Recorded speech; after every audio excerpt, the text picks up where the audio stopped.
दवाई की, शुगर की, पैनाडॉल की आपने कीमत 2 रुपए महंगी कर ली। आप मुझे बताएं, जो पत्ता 15 रुपए का मिलता था वो अब 60 और 100 रुपए पे मिलेगा। गरीब बंदा कहां से वो करेगा? 800 रुपए उसकी सारी दिहाड़ी होती है सर। गांव में उससे भी कम होती है। आप सिंध में जाओ, पेशावर में जाओ, सदर्न पंजाब में जाओ, बलोचिस्तान में उसमें कौन अफोर्ड कर सकता है? सर आप बिजली की महंगाई की बात करें, आप कहते हैं कि डिफॉल्ट, वो पकड़े, फ्री बिजली बिल खत्म करें। वो अफसरान को आप 1300 यूनिट देते हैं, बिल आप उस गरीब बंदे से ले रहे हैं। वो अफसरान ठंडे कमरों में बैठे होते हैं, बिजली वालों के भी। सर्दी में जो गैस वाले होते हैं उनके अफसरान, उनकी सैलरीज आपने देखी है, 60-60 लाख रुपए सैलरीज। 60 लाख रुपए एक एक अफसर को आप तनख्वाह देते हैं।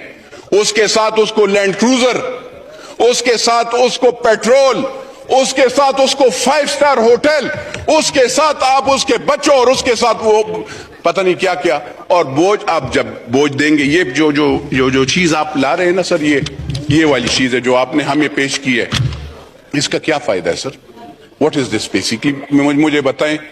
ये आप गरीब बंदे पे पकड़े ना जाकर, 300 कनाल वाले घर को भी पकड़े, अपने आप को, ये और लीडरान को भी पकड़े, इनसे भी पूछे, टैक्स का जरा पूछे। आप कहते हैं अगर ये हम अमीर लोगों पे, आपने कौन से अमीर पे लगाया है? आपका जो डिपार्टमेंट है उसमें सारे चोर पड़े हुए हैं।